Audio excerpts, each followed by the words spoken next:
চলুন আজ এমন এক ঐতিহাসিক ধাঁধার গভীরে যাই যেটা আমাদের আজকের বিশ্বকে বুঝতে দারুণভাবে সাহায্য করবে। আচ্ছা, কখনো কি এমন হয়েছে যে একটা বিল্ডিং দেখে মনে হলো এটা একটা মসজিদ, কিন্তু কাছে গিয়ে দেখলেন আরে এটা তো আসলে একটা রাশিয়ান অর্থোডক্স চার্চ? ঠিক এখান থেকেই আমাদের আজকের গল্পের শুরু। এই যে স্থাপত্যের মিল, এটা কিন্তু শুধু দেখতে সুন্দর তা নয়, এর ভেতরেই লুকিয়ে আছে রাশিয়া আর পশ্চিমের মধ্যেকার এক গভীর ঐতিহাসিক আর সাংস্কৃতিক দূরত্বের রহস্য।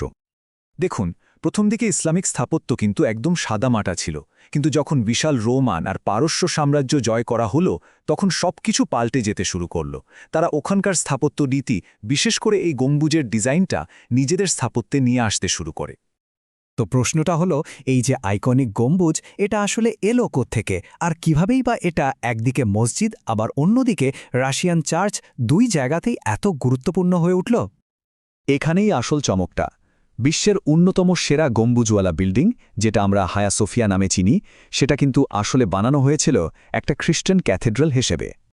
এই টাইমলাইনটা দেখলে ব্যাপারটা আরও পরিষ্কার হয়ে যায়। দেখুন কিভাবে গম্বুজের ডিজাইনটা খ্রিস্টান স্থাপত্য থেকে এসে ধীরে ধীরে ইসলামিক দুনিয়ার একটা সিগনেচার স্টাইল হয়ে গেল। কিন্তু আসল প্রশ্নটা হলো, যদি শুরুটা একই জায়গা থেকে হয় তাহলে এই স্থাপত্যের পদগুলো পরে আলাদা হয়ে গেল কেন? এর উত্তরটা কিন্তু আর স্থাপত্যের মধ্যে নেই, উত্তরটা লুকিয়ে আছে বিশ্বাসে। হ্যাঁ, ঠিকই ধরেছেন, এই পুরো গল্পের শিকড় আসলে স্থাপত্যে না, এটা লুকিয়ে আছে প্রায় ২০০০ বছর আগে ঘটে যাওয়া এক বিশাল ধর্মীয় বিভাজনের মধ্যে। তো ঘটনাটা হলো, বিশাল রোমান সাম্রাজ্য একসময় দুই ভাগে ভাগ হয়ে যায়, পূর্ব আর পশ্চিম। আর সময়ের সাথে সাথে এই দুই অংশের সংস্কৃতি, চিন্তাভাবনা সবকিছু একদম আলাদা পথে হাঁটতে শুরু করে। যেমন পূর্বাঞ্চল ধরে রেখেছিল অর্থোডক্স খ্রিস্ট ধর্ম, যার মানেটাই হল সঠিক বিশ্বাস বা পুরনো পথ। এই যে সংস্কৃতির ফারাক, এটা একসময় এতটাই বেড়ে যায় যে ধর্ম নিয়েও মতবিরোধ শুরু হয়। কে বড়, পোপের ক্ষমতা কতটুকু হবে, নানান ধর্মীয় ব্যাখ্যা, এসব নিয়ে বিতর্ক এমন পর্যায়ে পৌঁছায় যে শেষমেশ খ্রিস্ট ধর্মই দুই ভাগে ভাগ হয়ে যায়। তো এর ফলে পশ্চিমে জন্ম নিল ক্যাথলিক ধর্ম, যার সবকিছুর কেন্দ্রে রইলেন রোমের পোপ। আর অন্যদিকে পূর্বের অংশটা অর্থোডক্সি থেকে গেল, তারা তাদের পুরনো ঐতিহ্য আর নিয়মকানুনগুলোই মেনে চলতে লাগল। আর এই বিভেদটা একেবারে চূড়ান্ত রূপ নেয় আজ থেকে প্রায় ১০০০ বছর আগে।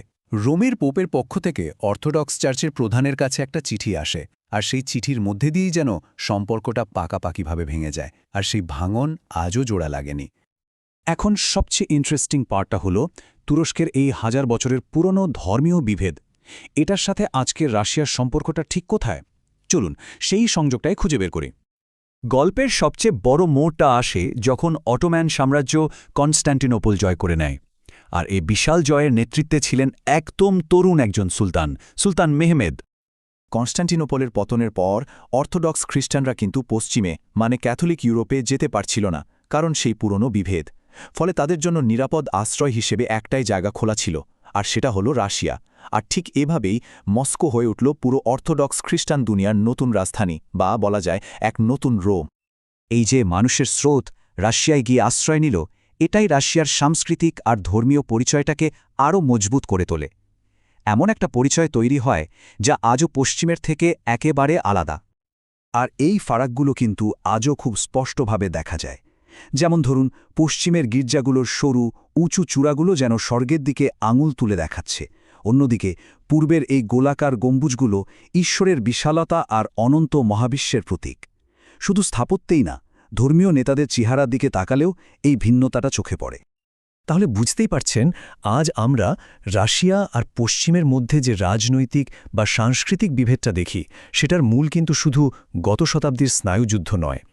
এর শিকড় আসলে আরও অনেক গভীরে, প্রায় ১০০০ বছরেরও বেশি পুরনো এক ধর্মীয় আর সভ্যতাগত বিভাজনের মধ্যে গেঁথে আছে। তাহলে দেখুন, একটা সাধারণ গির্জার স্থাপত্য নিয়ে যে প্রশ্নটা দিয়ে আমরা শুরু করেছিলাম, সেটার উত্তর খুঁজতে গিয়ে আমরা চলে গেলাম ১০০০ বছরের ইতিহাস, ধর্ম আর রাজনীতির এক জটিল পথে। এটা আসলে দারুণভাবে দেখিয়ে দেয় ইতিহাস কিভাবে আমাদের বর্তমানকে আজও নিয়ন্ত্রণ করে চলেছে।